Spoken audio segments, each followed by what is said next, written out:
So when we're not watching review videos of Jamie Oliver or Joshua Wiseman making green curry, this is normally what I make at home with what ingredients I have. Good thing Uncle Roger isn't going to be seeing this video. Now keep in mind, if you are a traditionalist, this recipe may upset you a little bit because we are going to be using some questionable ingredients, but the benefit of this is that if you have just a few ingredients in your kitchen, more than likely you can make this recipe. Woo! Yeah! So if you do happen to enjoy this recipe, be sure to hit the subscribe button. It doesn't cost you anything. And let's get started. So the first step, we're going to be preparing the chicken because the chicken needs the most time to marinate. You could also start by putting the water on for the rice, but this takes a little longer. And right now when we're cleaning the chicken, it is a good idea just to check to make sure you don't run into any little bones. You see this little piece right here? That's a bone. We want to take that off. You also want to make sure that you take off this little ligament here. You can use a fork, you can use a knife, and just get rid of it because you don't want to be eating that. And once you have that all trimmed up, we're just going to slice these into small little pieces to allow it to marinate a little faster and cook faster. Now I know I should be using chicken thighs, but personally I prefer chicken breast. And if you cook it perfectly, you can use chicken breast. If not, then I would recommend using chicken thighs because you can cook them for basically ever and they'll still be pretty tender. They won't toughen up. Now we're gonna be adding some spices to the chicken to help it marinate, to give it more flavor. Cut off these little knobs. You can also do this with a spoon. You don't have to use a knife to waste any material. You just scrape it with a spoon, that's fine. But then everything gets a little wet, so the fast way to do it is to cut it off.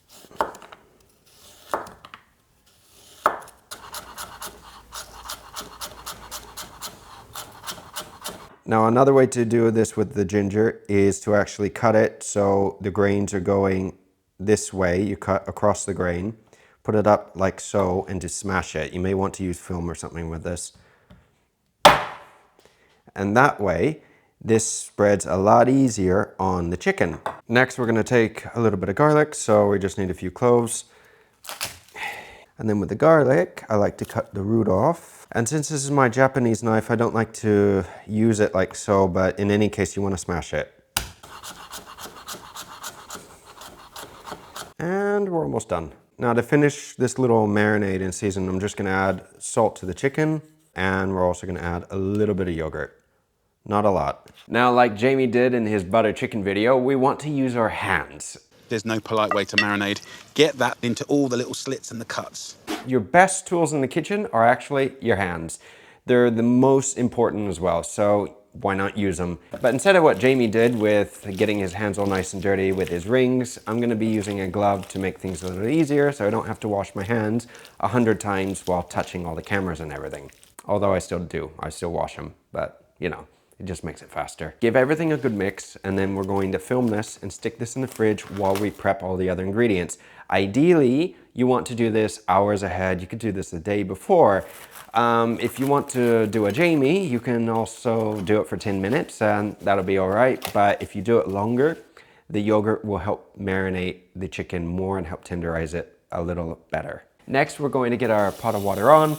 And I do everything by eye. I honestly don't measure any of the things that I make at home because I'm so used to making food at home that I know the measurements. But in any case, we're gonna be filling this pot up to about 3/4 of the way. While the water is coming up to a boil, it's still not, we're going to start prepping the ingredients. We're gonna be using a pre-made curry mix, which has all the ingredients, and I'll tell you which one in a bit we're gonna be using, but it has everything in it. You don't need to add anything else to this, maybe chicken, that's it. The reason why I'm adding other veggies today is because we need a little substance to fill you up. You know, it's not just soup. You want something to eat. So the easiest thing is going to be, for me at least, add some onions and some bell peppers. Woo, that onion is strong, man. Okay, bell pepper, I believe if it has 4 points, it's a female bell pepper. If it has 3, it's a male. And I think these are supposed to be a little sweeter. Anyway, when you have red pepper like this, where it's totally perfectly, almost perfectly straight, it's super easy to cut. When you have one that's totally bent, like a crescent shape, it's not.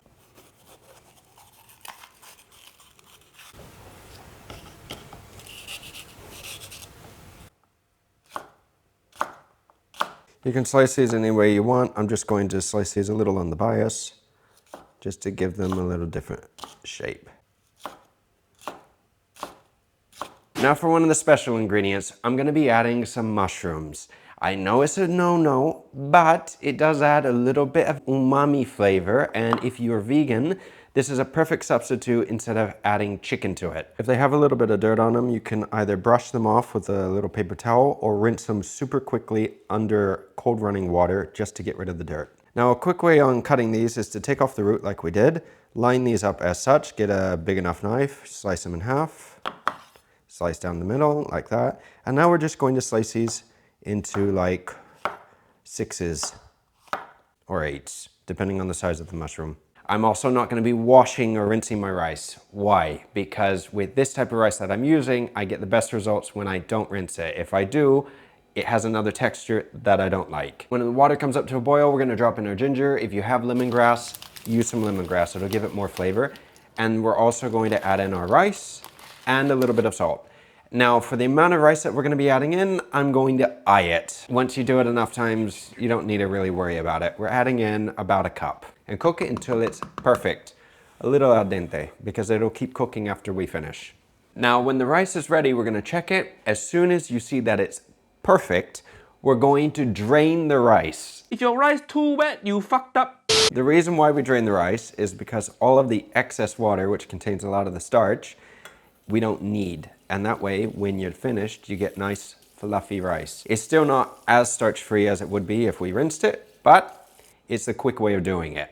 And when we're letting the rice like dry off, you want to make sure that the rice has enough space to breathe. Maybe make a little gap if you're using a colander. That way the water drain off, and that way it'll cool off without overcooking. Either that or put it on a flat sheet tray. If you want to go through the hassle and make your own curry paste, you're more than welcome to do it. You have to find the galangal, you have to find all the ingredients, and then make it yourself. If you buy a pre-made paste, which is helpful for 99% of the population, it's the easiest thing to do because you have a busy life, get either Mayploy, which is a very good brand, which has shrimp paste in it, or get Cock brand, which is the other one, is a vegan brand, which if you are allergic to shellfish, this doesn't have it, but it is also a very good brand to use. I'm not vegan, so I'm adding chicken to it, but if you don't want to add any chicken, you can make this completely vegan, and that's fine. You also want to get your coconut milk ready. Give it a good shake, because this cooking process is going to go fast. Now, since this is the fast way in doing it, we're going to be adding a little bit of oil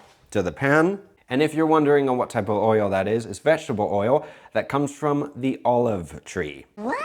Again, this is my curry, so I'm going to be adding a star anise to this. And we're going to be adding in the mushrooms first to saute.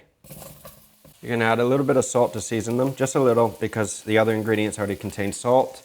Mix the mushrooms around and leave them to allow them to get a little bit of color. It adds flavor. This is East meets West cooking. Onions go in. If you want, you can put another star anise in there. Makes it sweet. And now you can see that we're getting a little bit of that wok hay on an induction, which is not easy. When the onions start to turn a little translucent, you can add the peppers. The onions you don't want raw. The peppers, if they have a little bite to them, it's okay. And if you need to add more oil, add a little bit to saute.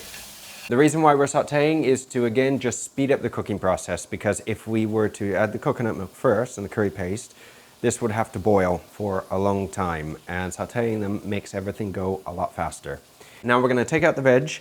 If you burnt the pan, which is a good probability that you did, especially with an induction, you need to clean it off. Otherwise, that burnt part in the pan is going to create a very bitter flavor in the curry. We're going to sear the chicken quickly, just to bring it up to temp, and then we'll add the paste and everything, because this is cold from the fridge. We don't want this to be 20 minutes boiling.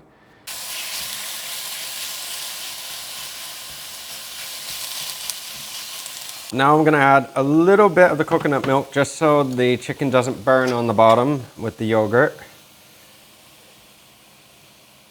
And we're going to add in our curry paste now. The curry paste needs to cook, so it'll cook with the chicken. Add in a decent amount. Ideally, you should split the coconut milk and add that in separately, so it does split. But since this is a bit of a rush recipe, I don't really care. Also, if you don't want all these little clumps that you see, this is the yogurt that's like coagulated. Don't add the yogurt then. Just add the chicken straight to it.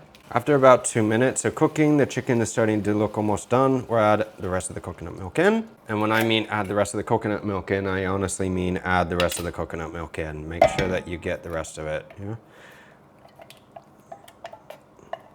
Now, if you can take the heat, add more curry paste in because otherwise it's not going to be super green. If you can't take the heat, then, well, don't add too much in because it is quite spicy, but I'll show you a few tricks a little later on in a few seconds. After everything comes back up to the boil, you mixed everything well, and it's simmering, we're going to add a little bit of fish sauce. Actually, we're going to add a lot of fish sauce. This adds all the salt.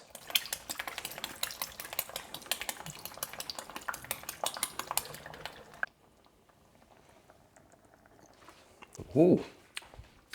Oh, that tastes good. That's really good. Needs a little more fish sauce. Stay with me, guys. Some of you may get a little angry, yeah? Don't unsubscribe. I'm not meaning to do this just to make you angry. I'm just trying to show you some new ideas on creativity. We're gonna add another ingredient. And that ingredient is a banana.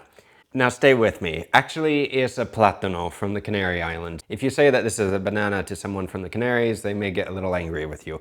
They're sweet. This is a very nice ingredient to add, and it also helps to cool it down if you don't want it too spicy. It also makes it a little creamy. So if you like this, you don't want to overcook it. Just add it at the end to soften it. It's nice. If you don't like it, don't add it. But if you haven't tried it, you'll go bananas for this curry if you try it. And while that's simmering, we're just going to take a little bit of coriander or cilantro, whatever you want to call it. And we're going to chiffonade this just for flavor and garnish. Now we're going to make this a very simple plating. It's not going to be very attractive. I'm just going to grab my little bowl, add some rice to it, and add the curry to it. Something that I would make for dinner. Taste this time. I already know how it tastes because I make this regularly, but in any case. I wasn't planning on having this for lunch. I was planning on making this early for dinner so that way I don't have to cook tonight, but maybe I'll have this now for lunch. Make something else for dinner. That's tasty. And there you have it, guys. This is a very super easy and quick recipe that, trust me, if you are good in the kitchen, you can do in under 30 minutes.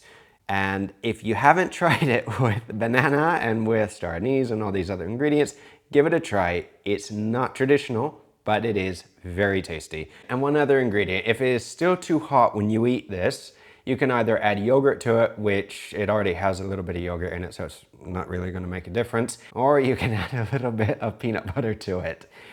Again, if you like it, add it. If you don't add it. But peanut butter in this is fine with a little bit of banana and everything. It makes it a little different. Guys, if I can ask one thing for you to do, please, if you do make this, let me know, respond to me on the video or in the comments or anything of another video, and let me know how it tastes. Because if you don't like it, that's okay. But if you do like it, I need to know. Because if you do like my little recipes that I make at home, not just traditional recipes and fancy ones that are a little more strict, I'll make more of these recipes. Don't forget to hit the subscribe button and the like button before you leave so you don't miss out on any future content, and it makes this video do a lot better if you do like it and comment as well. And I will see you guys again very soon. Until then, take care. And Uncle Roger, if you do happen to review me, go easy on me, okay? Until next time, take care.